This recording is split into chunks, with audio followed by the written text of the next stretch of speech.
Bonsoir, M. Diop. Vous êtes chercheur, consultant, vous êtes juriste du droit des affaires. Vous avez publié un livre sur les questions de santé. C'est ça. Comme pour vous taquiner, du droit à la santé, ça a été facile? J'avais un professeur en droit qui nous disait en première année déjà que le droit menait à tout, à condition de savoir s'en sortir. D'accord. Et Dieu merci, je suis allé jusqu'au doctorat quand même, à la Sorbonne. Donc je pense que je m'en suis sorti et je pense que je peux parler Il avait raison, votre professeur. Je le pense. En tout cas, votre ouvrage le confirme aujourd'hui, effectivement. Vous êtes l'auteur de Le sida vaincu, la vérité en marche, qui nous relate un peu comment depuis 2001, semble-t-il, oui, un Sénégalais a trouvé un remède pour le sida. C'est la nouvelle du siècle, ça, je pense. La nouvelle du siècle, oui. On peut le dire. Hein. On peut dire que... D'ailleurs, je salue le public.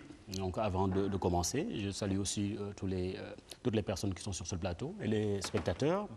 Donc, je suis effectivement juriste consultant. Donc, mon parcours, c'est effectivement le droit des affaires, droit privé. J'ai fait Paris Dauphine en gestion des entreprises dans les pays en développement et la Sorbonne en DEA et doctorat de droit.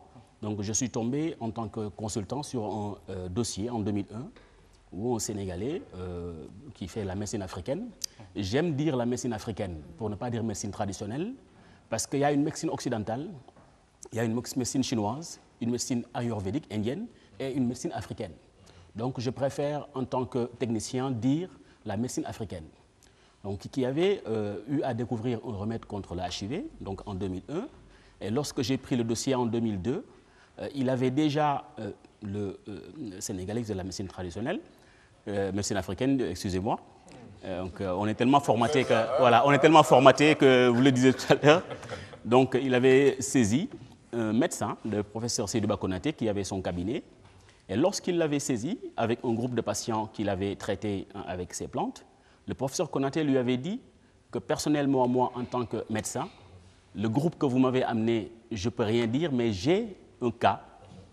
Si vous arrivez à avoir une activité sur ce cas, je peux faire un dossier pour saisir la ministre. Donc, à l'époque, c'était l'actuel ministre, hein, le professeur Eva Marie-Colsec. Donc, ce qui fut fait, il avait traité cette personne. Donc, d'ailleurs, dans le livre que j'ai publié, j'ai annexé les résultats de cette patiente en 2001. Donc, vous voyez là que cette personne avait une charge virale de 85 898 copies par millilitre sanguin. C'est-à-dire que le VIH se mesure en quantification virale. Il y a combien de copies de virus dans un millilitre? Donc, si quelqu'un dit qu'il peut soigner le sida, il faut qu'il arrive à éliminer cet agent pathogène, donc tuer le virus, ce que les Britanniques disent HIV cure.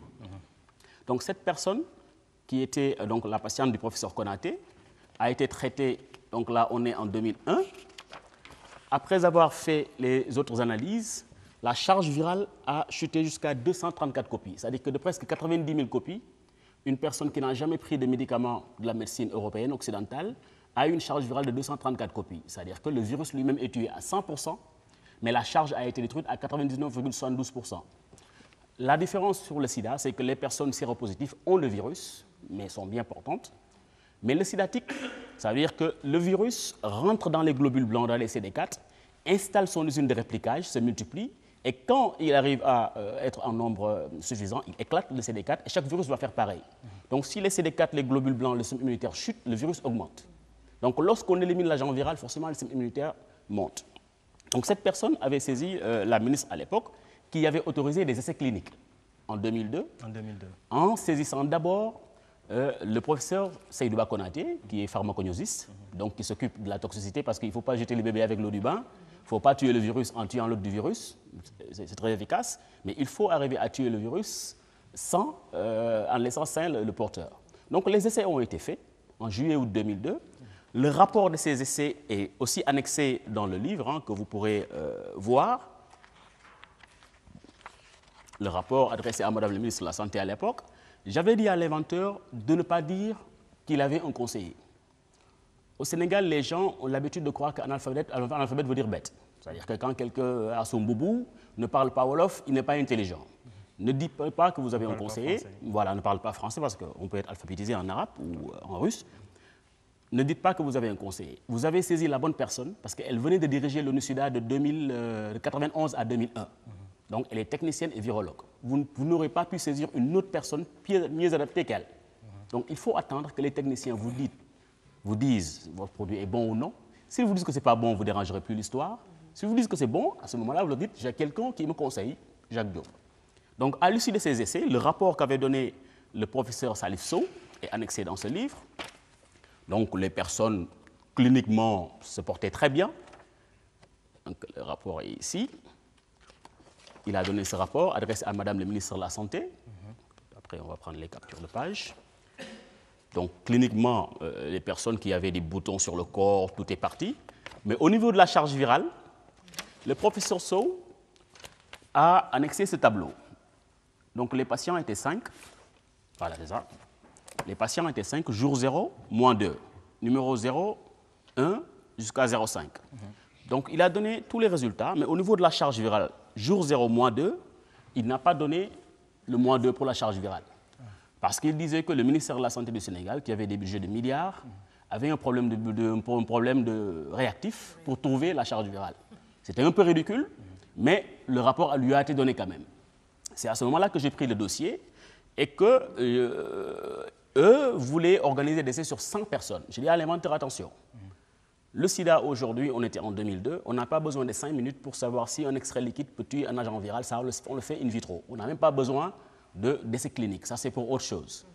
Donc ils savent ce qu'ils veulent savoir. Si vous faites les essais sur 100 personnes, alors que sur les 5 personnes des essais, et les 6 personnes que vous avez ramenées au ministère, ça faisait 11, ils avaient déjà des informations.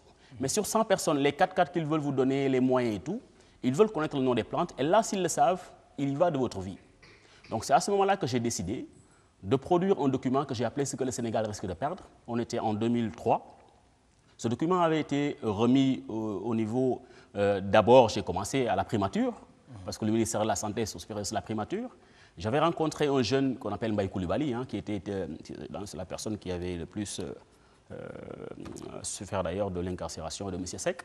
C'est lui que j'avais reçu, lui donner le document pour lui dire que j'ai ce document. Il y a 11 personnes qui ont été traitées, il y a eu des essais cliniques qui ont été faits et précliniques au niveau de la faculté de pharmacognosie de l'UCAD et le service de CTA, de Clinical Fan, avec le professeur Salif Sow. Les résultats sont là, mais c'est bloqué. Donc il faut essayer de saisir le Premier ministre. Il avait pris le dossier, il a transmis. J'ai saisi aussi la présidence avec Abdoulaye Baldé à l'époque. J'avais rencontré son épouse, qui est pharmacienne de son État. Je lui ai remis pour son mari. Donc on a quitté la primature, on est à la présidence. J'avais rencontré, parce que je ne vivais pas au Sénégal, je vivais en Europe, je vais demander qui était le journaliste d'investigation qui était le plus dur. On m'avait dit, Latif Coulibaly. J'ai cherché, son bureau c'était à l'immeuble FAT, je l'ai rencontré et lui ai remis le dossier. Je lui ai dit, si demain je fais un accident qu'on me tue, sache que je travaille sur ce dossier-là. Il a pris, il m'a dit, monsieur Diop, ne vous en faites pas, mais je vous donne un conseil, si vous ne rencontrez pas monsieur Wade, ni sa femme, ce dossier n'ira nulle part, parce que le sida est un business. Donc après maintenant Latif Coulibaly, je suis allé dans la famille biologique normale du président Wade, en l'occurrence l'âge Moustapha Wade, où j'ai remis le dossier. Donc on était en 2003. Donc c'est là où l'affaire a déclenché. Donc avec la saisine à l'époque, il y avait le professeur Eva Makolsek qui a été limogé en 2003 et personne ne savait pourquoi elle a été limogée, on se demandait. Et par la suite, le quotidien a fait un dossier d'investigation. Soro Diop avait fait un dossier. Le 11 novembre 2003, à la une, la grande découverte que le Sénégal cache. On était le 11 novembre 2003, ils ont fait un dossier extraordinaire, ils ont interviewé tous les tenants, en tout cas, de ce dossier. Et à l'époque, le même jour, le Conseil national de recherche en santé du Sénégal, pour la première fois dans l'histoire du Sénégal, a autorisé des essais cliniques sur un médicament à base de plante contre le HIV et le sida. Ça, c'était en 2003. Donc, on est allé de 2003 maintenant, rapidement, août-septembre 2003. C'est là où les choses ont changé, avec la 58e Assemblée générale, session extraordinaire de l'Assemblée générale des Nations Unies, où le président Wade est parti directement pour interpeller en disant que les médicaments sont au nord alors que les malades sont au sud. Il faut que ça change. On était au mois de septembre 2003.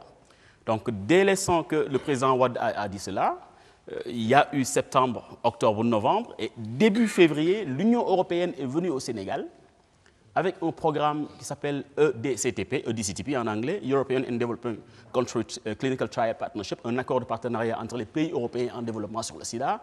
Et il y avait 393 milliards de francs CFA qui étaient déversés au Sénégal sur le sida.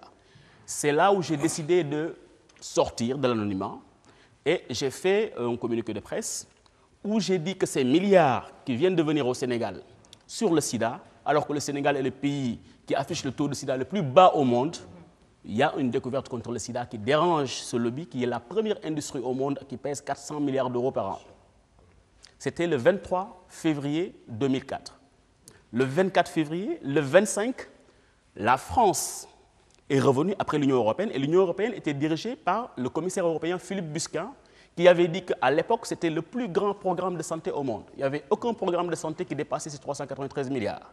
Et quand j'ai fait ma sortie, pour dire que c'était lié à cette découverte, ça a fait la une des journaux en 2004, donc pour ceux qui s'en souvenaient, c'est vrai qu'à l'époque. Et le 26-27 février, la France est venue, tous les big boss des centres de recherche français étaient à Dakar, l'INSERM 88 de Montpellier, l'hôpital Bichat, le CNRS, l'IRD, l'Institut Pasteur, les PDG de ces entreprises étaient au Sénégal. Au même moment, les chercheurs français étaient en grève parce qu'ils n'avaient pas de ressources, on ne leur donnait pas de moyens. Et eux, ils étaient à Dakar, et l'alliance qu'ils lançaient, c'était Alliance France-Sénégal contre le sida. Donc, c'est l'époque que j'ai choisie pour dire qu'il y a ce dossier qui est là et qui interpelle les autorités. Et en même temps, j'avais pu programmer la sortie de ce livre, qui est sorti en mars 2004. Et j'ai offert ce livre au président de la République, normal, parce que quand on publie, on cherche à saisir. Il y a certaines choses qu'on ne peut pas dire comme ça.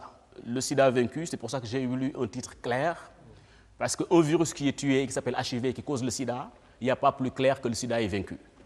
Bon, maintenant, après, c'est de redoper le système immunitaire pour que la personne reprenne le truc.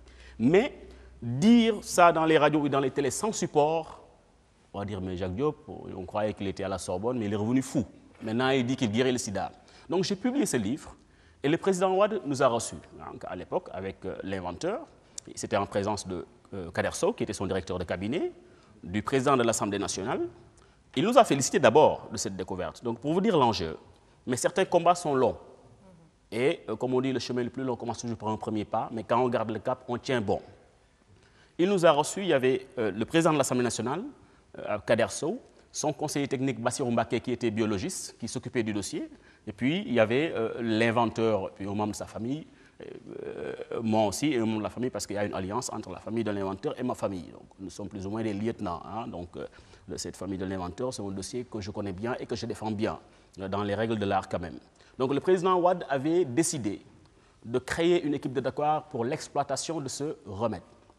Il avait donné des ordres fermes pour que le ministère de la Recherche scientifique, à l'époque Christian Sina Diatta, dirige une équipe pluridisciplinaire avec tous les doyens de faculté, et moi-même, l'inventeur, pour voir comment le Sénégal allait tirer profit de ce dossier. À la sortie de cette audience, j'ai tout bonnement, quelques jours après, en relançant Kader Sow ou autre pour essayer de voir comment est-ce qu'on allait travailler, il y avait un blackout. J'ai su qu'il nous avait servi une usine à gaz, et c'est là où je me suis orienté vers les Sud-Africains, donc, parce que c'est la première puissance du continent. Lorsqu'on comme je dis, un enfant, quand il ramasse 25 francs, il va acheter un bonbon. Mais quand il ramasse 10 000 francs CFA, il doit aller voir papa pour dire « Papa, j'ai 10 000 francs ». Parce qu'il ne sait pas, c'est beaucoup. Ce remède visait le monde entier. Le Sénégal a la 15e université française, Cheikh Anta Diop. C'est la 15e université française. La faculté de médecine est très renommée. Le professeur Eva Marcolsec dirigeait l'ONU-SIDA pendant 10 ans. C'est de l'ONU-SIDA qu'elle est venue pour venir ici. Le professeur Souleymane Mboup a été le premier scientifique au monde qui a décrit le VIH2. Il n'y a pas de hasard. Mai 2002, on a battu la France. Psychologiquement, on les avait dominés sur ce dossier. Les Français sont venus, mais vraiment, ils sont venus avec des moyens. Bon, maintenant, ça, ceux qui liront le livre feront le résultat. Mais voilà, on en est là. D'accord, on va en tout cas... C'est une révélation explosive. J'ai laissé la parole à mes camarades pour... toute muette, mais quand même, je vais... Il ne faut pas être muette. Je vais essayer de rebondir. Je vous remercie, Monsieur Diop. Vous avez parlé tout le temps que vous parliez, je regardais votre visage, l'expression, et je sens que vous êtes très, très engagé dans ce combat. Vous y allez avec beaucoup de courage et beaucoup de détermination. Et dans la persévérance, on ne peut que vous encourager dans ce sens. Et saluer le fait que vous ayez décidé d'accompagner quelqu'un du Sénégal qui a trouvé un remède contre le HIV. On sait maintenant, quand vous nous expliquez, parce que moi je vous ai lu avant qu'on nous annonce que vous étiez notre invité sur ce plateau, parce que j'en entendais parler et je me suis dit, tiens, il faut que j'aille voir à quoi ça ressemble et de quoi ça parle exactement. Mais quand on voit des preuves, les facsimilés, les correspondances, les résultats des analyses, on sait que c'est des choses qui sont palpables. Il y a des preuves. On ne peut pas en disconvenir. Nous savons également qu'il y a des acteurs clés qui sont au courant de ce qui se passe et qui, à un moment, peut-être ont utilisé cet argument pour profiter des retombées et ne pas faire en sorte que les Sénégalais et les Africains en profitent. C'est dommage. Nous savons qu'il y a l'industrie pharmaceutique qui fait en sorte qu'on ne peut pas aujourd'hui dire en Afrique qu'il y a quelqu'un qui a trouvé un remède contre le HIV parce que ce serait tuer beaucoup de gens qui vivent du sida. Nous, on avait l'habitude, en 2004-2003, j'étais encore étudiante en journalisme, et on avait un des professeurs qui nous disait que le sida nourrit plus qu'il ne tue. Et c'est ça. Nous avons des maladies qu'on peut dire de grandes maladies, je ne sais pas comment les spécialistes peuvent l'appeler, qui font des ravages dans notre continent.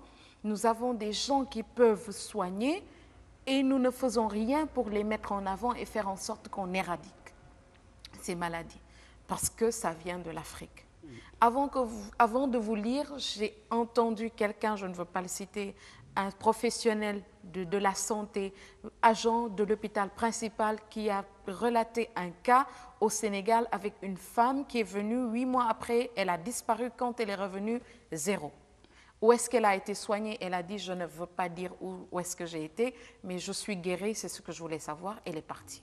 Elle venait de la Petite Côte. Ça veut dire que le remède existe en Afrique.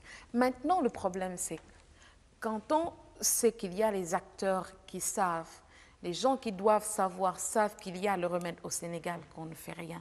Qu'est-ce que vous, dans la perspective, vous prévoyez de faire? Comment vous allez rebondir et comment vous allez en faire en sorte que ces Sénégalais et ces Africains bénéficient de ce remède sans pour autant passer forcément par l'État du Sénégal qui connaît et qui ne veut rien faire? Je vous remercie en tout cas du témoignage que vous venez de faire et puis de la compréhension de la situation. Mais je pense qu'il faut d'abord de la volonté politique. La santé publique appartient à l'État. Ça n'appartient pas au privé.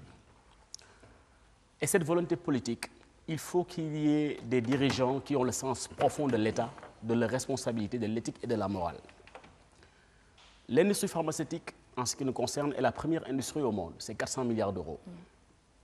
Et nous savons que les industries, toutes les industries, pas uniquement pharmaceutiques, utilisent ce qu'on appelle l'intelligence économique. Triptyque, veille, protection, influence. Veille, acquérir des informations stratégiques qui permettent de leur servir. Protection, garder la bonne information qu'ils ne veulent pas que les gens connaissent. Et puis influence, essayer de propager de l'information ou des normes comportementales qui favorisent leur stratégie, notamment le tabou sur le sida ou le tabou sur la médecine africaine ou bien par les plantes. Alors que le premier médecin, c'est Hippocrate. C'est le serment d'Hippocrate que chaque fois les médecins font le serment avant de terminer. Hippocrate était un moine botaniste. L'aspirine vient de la saule. Aspirine. C'est un arbre, c'était des écorces au début. 85% des médicaments qui sont dans nos officines viennent des plantes. Actuellement, il y a 350 000 espèces de plantes qui ont été répertoriées sur la Terre comme plantes supérieures qui peuvent servir. Mais il n'y a que 10% qui ont fait l'objet d'essais phytochimiques ou pharmacologiques. 10%. Donc les 90%, c'est vrai. Et chaque plante a des milliers de métabolites secondaires. Et c'est une substance ou deux, ou une série, qui a l'effet toxique ou thérapeutique. Mais il faut de la recherche. Nos pharmaciens, pour répondre à votre question, le pharmacien doit créer un médicament. Les médecins et les scientifiques font leur travail difficilement. Il faut leur tirer le chapeau. Il n'y a pas une guerre contre la médecine occidentale, il y a une complémentarité. On ne peut pas laisser nos sources et ignorer ce que nous avons en allant prendre, d'un point de vue économique, en tout cas c'est coûteux aussi. J'ouvre une petite parenthèse, parce que j'ai entendu une personne sur ce plateau dire qu'on va aller là où l'argent se trouve. Il se trompe. J'ai eu 2 professeurs qui m'ont appris l'économie, Pascal Salin, qui est un grand économiste français à la Sorbonne, et puis Ismaël Goumzian, à Paris-Dauphine, qui était ministre de l'économie et des finances de l'Algérie. Ils m'ont appris que l'argent n'est pas le bout de papier ou les écritures sur un ordinateur, que c'est de la valeur. Donc ça se trouve chez nous. Il n'a pas raison, l'argent ne se trouve pas à Paris. L'or, l'étain, le cobalt, coltan, l'uranium, c'est où? C'est pas en France. Nous avons l'argent. Le relais de la croissance mondiale, c'est l'Afrique. Parce qu'ils sont tous partis, ils sont arrêtés. Ils ont besoin de l'Afrique pour repartir. Le cancer, voilà. Le cancer, quand il attaque un corps, un organisme, quand il n'y a plus rien à détruire, la personne meurt. Le capitalisme, je ne suis pas communiste. Disons que c'est le cancer. Ils ont développé, ils ont à un stade post-industriel, ils ont besoin d'un continent où il n'y a rien, alors que nous avons tout. Et c'est ici. Barack Obama l'a dit. Durant le dernier sommet du G8, ils l'ont dit. Nous savons que le relais de la croissance mondiale, c'est l'Afrique. Mais nos dirigeants, ils vont toujours donner le dos. Ils vont aller toujours quémander, alors que ce n'est pas eux qui doivent quémander. Ils doivent avoir des stratégies parce qu'on a besoin de nous. La plante médicinale est une ressource naturelle comme le pétrole ou l'or, parce que c'est une ressource naturelle, ça se trouve dans la nature, et ça a de la valeur économique, mais ça soigne des vies. Ça n'a pas de valeur. Donc, pourquoi faire des tabous? Nos pharmaciens doivent sortir. Si vous allez à l'université de Cheikh Anta Diop, ou à Accra, ou à Cocody, j'ai fait toutes ces universités, j'ai vu les thèses. Depuis 12 ans quand même, je suis sur ce dossier. Effectivement, vous le dites, mais parce que c'est un dossier qui mérite d'être suivi. Les thèses de doctorat en pharmacie sur les plantes médicinales sont poussiéreuses. J'étais à IFAN la semaine dernière, des livres sur les plantes médicinales que beaucoup de praticiens, entre guillemets, parquerisent et venir à la télé réciter, sont là. Mais les pharmaciens sortent, mettent leurs thèses sous leur table et vont être des commerciaux. Il fallait faire des BTS commerciales. C'est des commerciaux. Il faut qu'ils produisent. Il y a de la matière pour produire. Pour développer un pays, il faut, ce que je dis, nourrir, loger, soigner et éduquer. Ces 4 bases, si on n'a pas l'autosuffisance, si on n'a pas des entreprises de souveraineté sur ces entreprises-là, on ne pourra jamais se développer. On ira toujours avec des clubs je ne sais pas comment est-ce qu'ils appellent ça, en France pour aller chercher de l'argent. Et le club de Paris, le club de Paris, c'est un club d'État qui prête. C'est un club d'État qui prête au monde pauvre. C'est ça le club de Paris. Et le Sénégal a eu l'annulation de l'intégralité de toute sa dette en 2004. Toute la dette du Sénégal a été annulée en 2004. Le premier pays, dans le cadre de l'initiative PPTE, pays pauvre très endetté, le Sénégal a rejoint ce groupe très fermé en 2001 sous le président Wade. Diouf n'en faisait pas partie. C'est le dernier pays venu dans le cadre de ce programme PPTE. Et c'est le premier pays qui a reçu l'annulation de l'intégralité de toute sa dette. C'est dans le livre. Et vous faites la corrélation. Je fais la jonction avec ce remède, avec l'annulation de toutes ces dettes. 2004-2006, on était à 0 de dette. Mais le président Wade a endetté le Sénégal entre 2004, 2003 jusqu'à 2008. Il a fait plus de dettes que Senghor et Abdou Diouf réunis. Alors qu'en 2004, on était à 0, c'est-à-dire qu'on devait être un pays émergent. Je pense que 2004, le président Macky Sall était Premier ministre.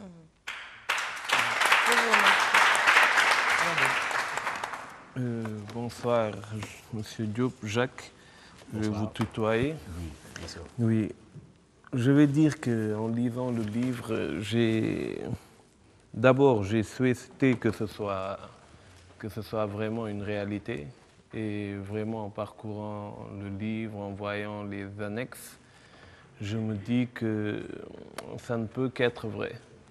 Mais après, j'étais habité par un sentiment de crainte, de peur même, je dirais.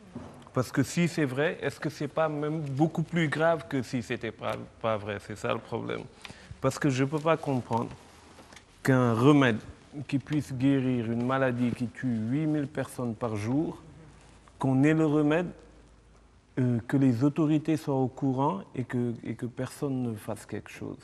Moi, je ne comprends pas. Parce que je me dis que même à coup de milliards, parce que vous le relatez dans le livre, vous avez expliqué que c'est ce qui est un peu à la base du problème entre Idrissa Seck et Abdoulaye Wade.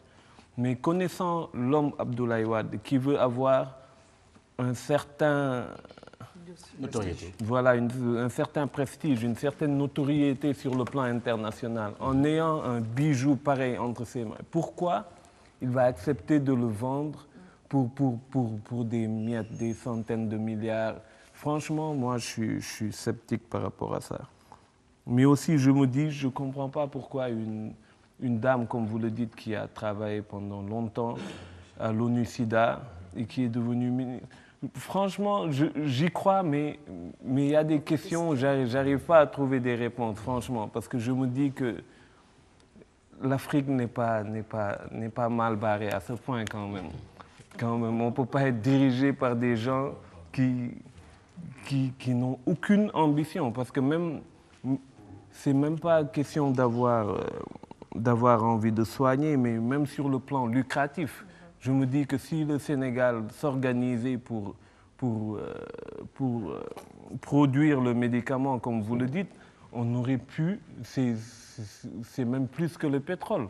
Donc pourquoi on va accepter de tourner le dos à toute cette richesse pour défendre les intérêts de quelques multinationales? Vous n'êtes pas politicien. Non. C'est pour ça que vous raisonnez comme ça. Nous n'avons pas le même raisonnement que les politiciens. Voilà, nous n'avons pas le raisonnement que les politiciens.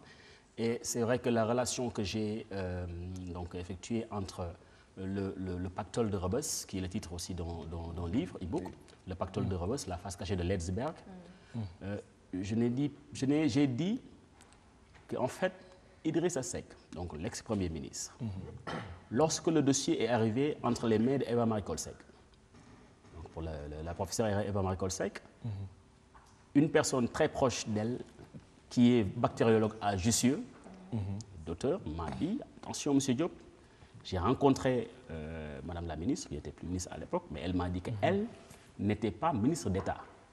Le dossier, elle l'a transféré à monsieur Idrissa Seck, qui était son supérieur hiérarchique. Donc moi, quand j'ai produit ce que le Sénégal risque de perdre, et que c'est arrivé à la famille biologique de Wade, effectivement, c'est 2 semaines après qu'elle a été démise de ses fonctions et que j'ai su qu'effectivement, le président Wade venait d'être au courant de ce dossier, avec ce que le Sénégal risque de perdre. Ce qui s'est passé, c'est que de 2003 à 2004, la date de publication de ce livre, il y a eu un faux inventeur qu'on disait venir des Dara de Tiwawan, qui était le véritable propriétaire. Et je pense que le président Wade a été mené à bateau par M. Idrissa Seck, qui avait ce dossier, de 2003 à 2004, ce que je doutais. Et c'est pour ça que j'ai publié le livre en 2004. Et lorsque j'ai offert le livre en 2004 au président Wade, il m'a d'abord invité à Popenguine, donc en visite privée. J'ai décliné, bien sûr. Je m'adressais au président de la République. Je vais être reçu au palais. Il m'a reçu au palais après. Mais rapidement, on a su effectivement qu'il a été, Idrissa Seck a été démis de ses fonctions, en tout cas après le livre. Mais donc pourquoi, après vous avoir rencontré, il n'a pas fait ce qu'il fallait? Je pense, vous avez posé une bonne question, pourquoi le Sénégal, nos hommes politiques n'ont pas utilisé ce dossier? Je vais vous répondre. C'est d'ailleurs ce que j'ai mis sur le livre. Le 21 juin 2004, le président Wade nous a reçus. Le 28 juin, la première pierre d'un laboratoire pharmaceutique marocain a été posée au niveau du Technopole. On vient de l'inaugurer d'ailleurs. Il commençait à mettre, je pense, en pratique les menaces, médicaments au sud, malades au nord. Le 28 juin. Le 30 juin, toute la dette du Sénégal a été annulée. 2 jours après que les Marocains ont posé une première pierre. Là, Ndiombor, on le dit. Je pense qu'un politicien, il a utilisé ce dossier pour tordre le bras au Club de Paris, qui est le groupe, je réponds un peu au monsieur qui était là, c'est un club de pays qui prête aux pauvres. C'est ça, le Club de Paris, et qui décide. Et le Club Paris a à son sein les Big Pharma, les Big Ten. C'est les 10 premiers laboratoires pharmaceutiques au monde qui pèsent énormément, qui n'ont rien à voir avec nos budgets. Rien que leur budget d'espionnage économique dépasse nos budgets. Donc s'ils veulent prendre 200 milliards et le mettre au Sénégal, c'est rien pour eux. L'homme politique voit court.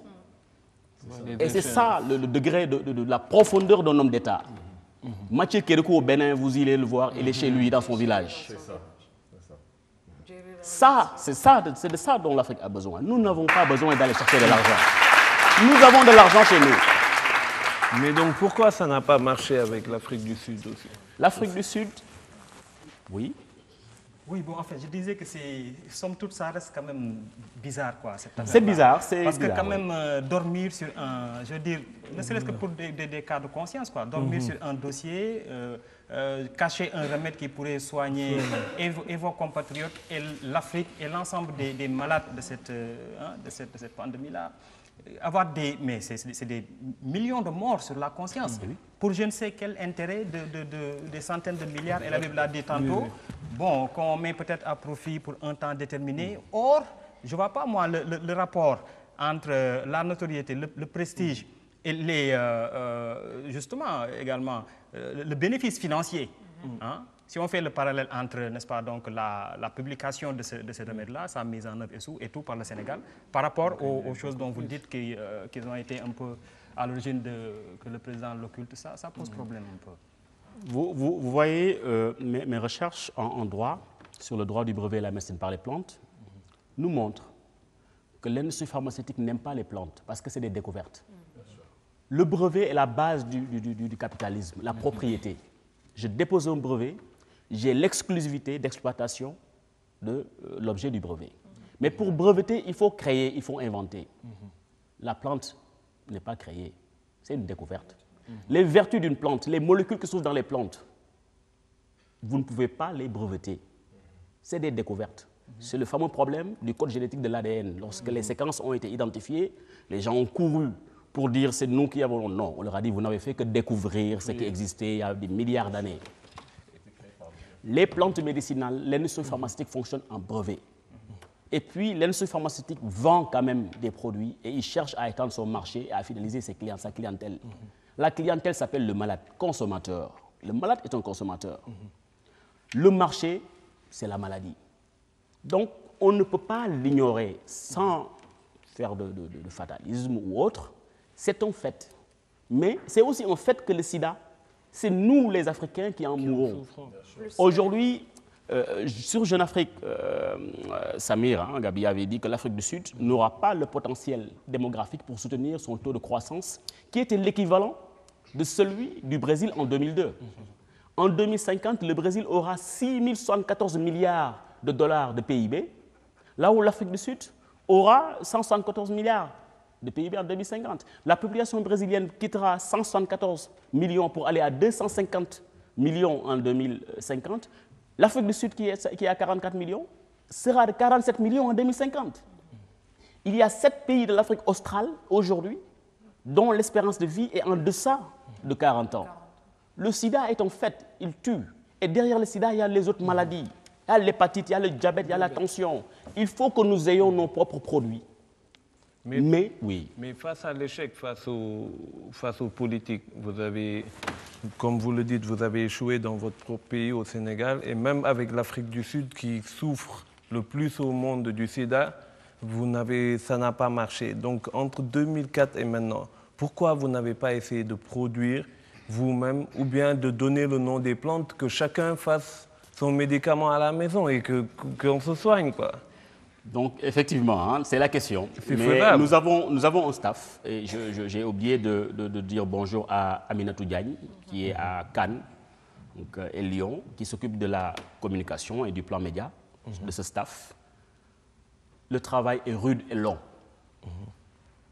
Effectivement, je suis allé voir les Sud-Africains, et le président Mbeki, en compagnie du président Frédéric de Klerk, et du boss de ICSA, Indigenous Knowledge System of South Africa, parce que l'Afrique du Sud a un institut qui s'occupe que de Indigenous Knowledge, c'est-à-dire la médecine africaine. Le boss s'appelle Brawali Serote, docteur. Ils sont venus ici. J'avais fait un protocole pour qu'ils fassent des recherches, des analyses sur le produit, et puis il allait y avoir un laboratoire pharmaceutique construit. En Casamance, l'administration devait être à Durban. Ils sont venus avec tous les moyens. Madame Susana Dlamini Zuma, qui s'occupe aujourd'hui de l'Union africaine, était ministre des Affaires étrangères. Elle est venue signer un accord mixte bilatéral avec Cheikh Tidiane Gadio. Elle a visité le cadre de Fan et tout. Les Sud-Africains étaient prêts. Mais ce que j'appelle l'intelligence économique, influence, notoriété, il bloque. Parce que ça, le sida, c'est toutes les maladies. Parce que lorsqu'on a le sida, c'est toutes les maladies qui viennent vous tuer. Donc quand un remède à base de plantes tue le sida, eux, ils savent ce que ça peut faire. Parce qu'on communique avec le sida, mais l'hépatite, la plupart des cancers viraux, c'est des virus. Donc ce produit dérange. Et tout juste après, Thabo Mbeki a fait l'objet d'un impeachment. Donc on l'a sorti de l'ANC. Et puis voilà, donc, on a ramené à l'époque un ambassadeur, je pense, tout blanc, hein, contrairement à celui qui s'était engagé. Et les Sud-Africains, je me rappelle, Excellence Wakou m'avait dit en signant « I am Thabo Mbeki here ». I am an ambassador extraordinaire and plenipotentiary. My signature is the signature of Thabo Mbeki. Parce que je lui avais dit, si vous ne faites rien, on va les vendre. Nous, on est pauvres, comme vous dites. L'argent, les nerfs de la guerre, on en a besoin. Mais est-ce que ce n'est pas l'argent qui nous bloque donc depuis? Mais c'est quoi la prochaine étape? L'approche aujourd'hui, pour vous répondre, nous sommes en train de réunir une équipe en financement solidaire et participatif d'Africains. D'ailleurs, j'ai fait une émission avec M. Tonkara et tout juste après, il y a eu au moins 5 personnes qui sont bien nantis au Sénégal qui nous disent « nous, on veut financer ». Nous avons déjà une usine construite à 32 km de Dakar. Les bâtiments sont prêts. Nous allons construire. Pour vous dire, le Sénégal, les gens se soignent. Et nous allons soigner le Sénégal. On va y aller en privé. Et j'espère que le président suivra, mais nous allons y aller parce que les gens ont le droit de se soigner.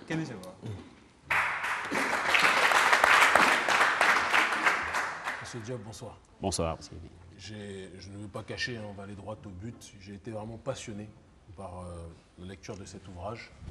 Passionné parce que lorsque l'on parle de sida, je pense qu'il faut qu'on donne derrière ces 4 lettres une définition qui est en réalité la plus appropriée par rapport à la réalité de notre continent. C'est un système impérialiste aujourd'hui de déstabilisation de l'Afrique.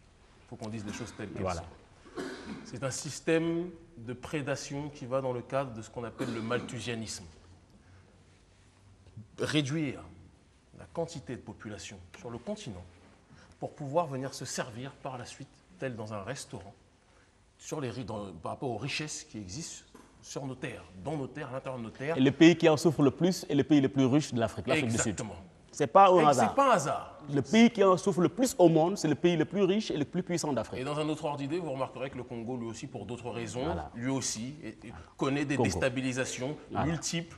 Et je veux dire que sans rentrer, parce qu'aujourd'hui, lorsqu'il y a des informations dissidentes réelles qui sont présentées telles que la vôtre, il va toujours y avoir un tas de personnes qui vont vous taxer de complotistes en disant que oui, vous aimez trop chercher les vérités qui sont soi-disant cachées, etc. Vous êtes complètement fou. J'ai lu tellement de choses sur vous, de personnes qui essaient de vous ostraciser, alors qu'en réalité, c'est un secret aujourd'hui de polichinelle. Voilà. En 1991, il y a au Kenya donc, un chercheur du nom de Davy Koch, que vous connaissez évidemment, donc, dans l'Institut de recherche médicale du Kenya, qui lui-même a fait des essais avec un médicament qui s'inspire lui aussi des plantes.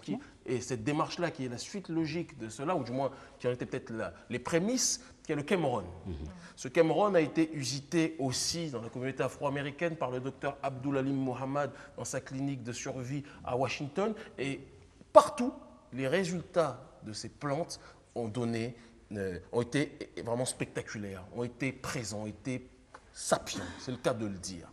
Mais on se heurte à, vous l'avez dit, vous l'avez précisé d'une manière vraiment pertinente, à une mafia pharmaceutique, il faut le dire, à un cartel pharmaceutique qui pèse 400 milliards.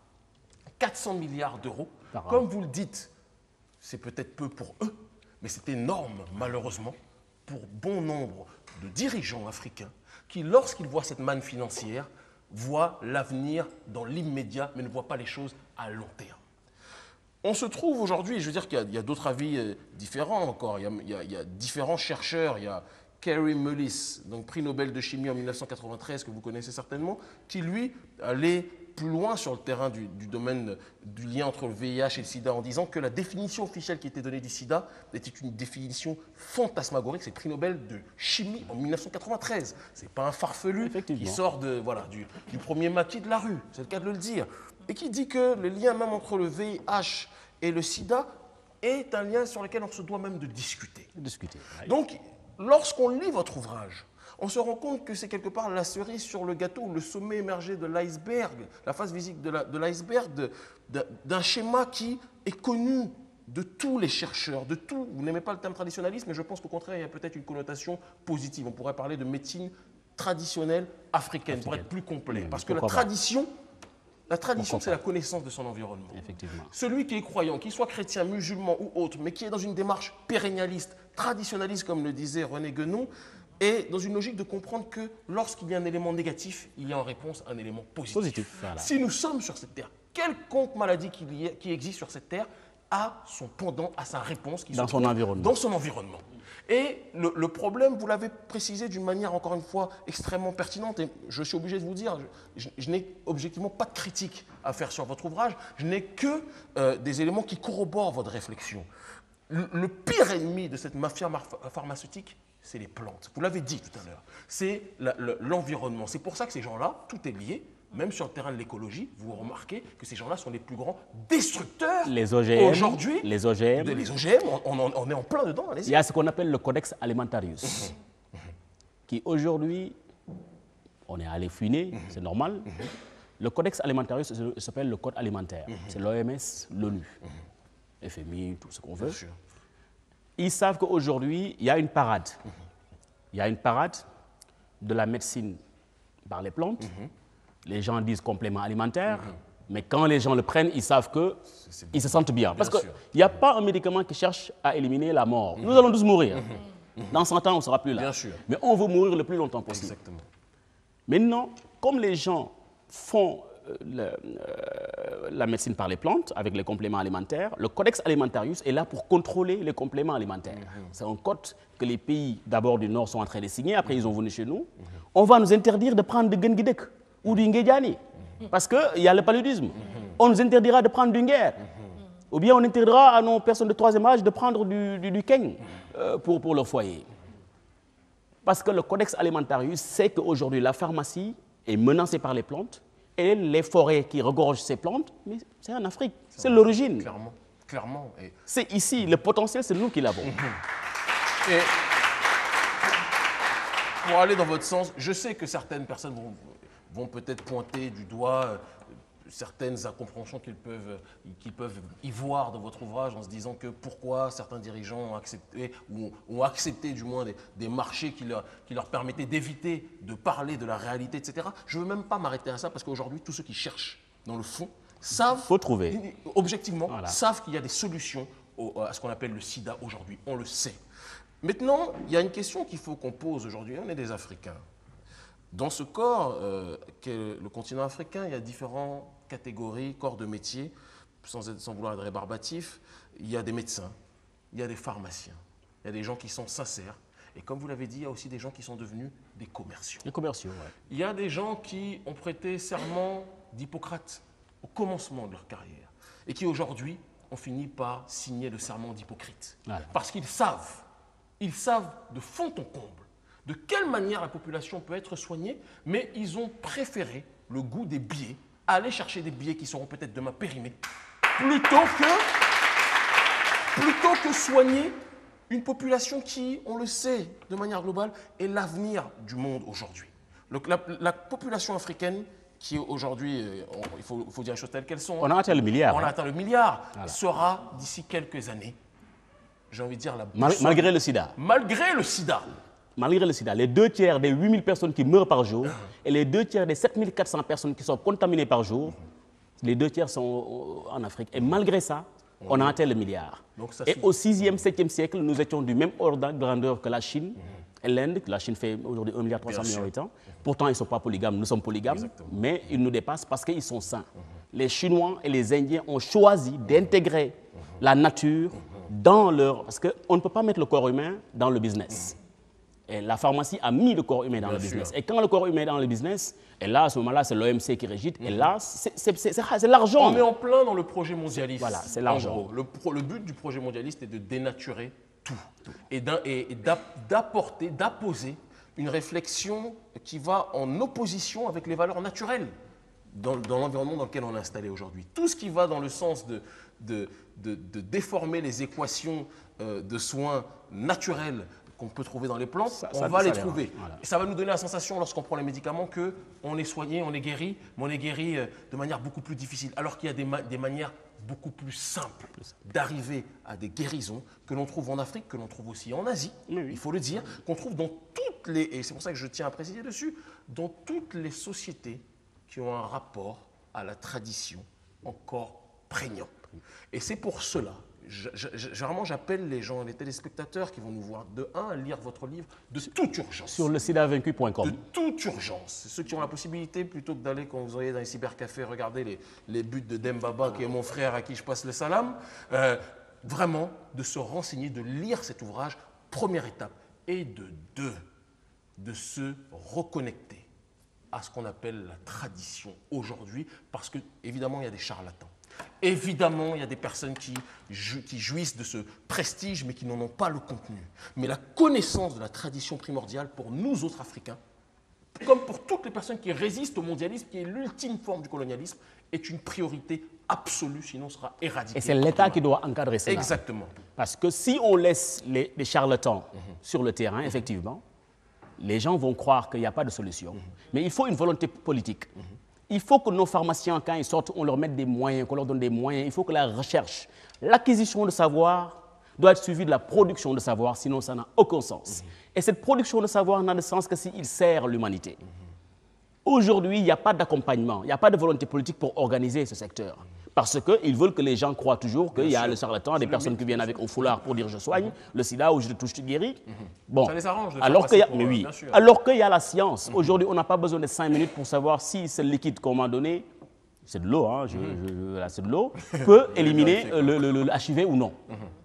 On n'a pas besoin. In vitro, on peut le savoir. Mais on laisse les gens dans le flou alors que l'Afrique est fatiguée. L'Afrique est fatiguée et encore, si vous allez sur le livre, effectivement, les blocages, nos dirigeants du plus haut niveau, s'ils bloquent, tout est bloqué, sauf si le peuple, qui a la souveraineté, se lie, et on peut, nous le pouvons, yes we can, je le dis, nous pouvons nous unir en financement solidaire et essayer de trouver des solutions avec des chercheurs, avec des universitaires, il y en a. Nous avons d'excellents universitaires, créateurs qui sont là. Quand on voit même l'IFAN. À l'IFAN, mais il y a des créateurs, ils sont là. Mais il faut que ces gens acceptent de s'associer avec ceux qui trouvent le marché pour produire. Je pense que c'est ça. Voilà, maintenant pour... Non.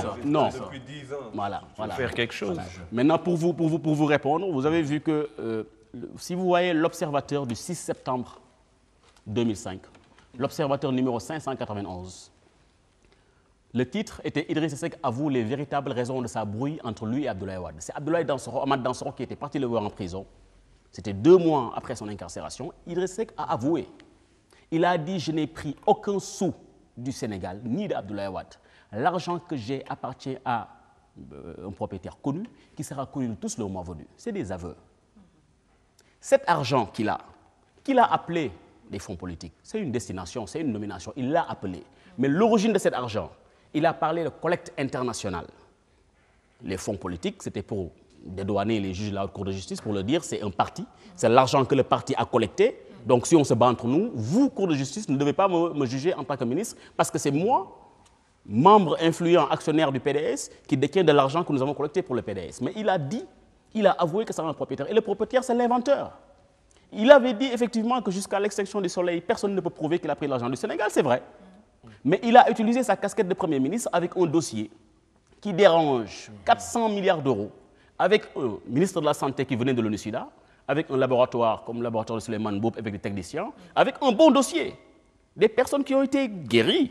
Le virus est parti. Mais vous posez ça sur la table de GlaxoSmithKline ou de Bayer qui gagne 30 milliards d'euros sur les maladies infectieuses, vous croyez qu'ils vont vous laisser C'est nos dirigeants qui vont faire des deals avec les Toubabs. C'est-à-dire que le blanc ne va pas nous... À l'état actuel, personne ne peut nous... On a fait les grandes universités avec eux. Nous savons ce qui se passe. On ne peut pas... C'est nous, nos dirigeants, qui partons faire des deals. J'ai ça. Si je le sors, vous allez avoir des problèmes. Qu'est-ce qu'on va faire?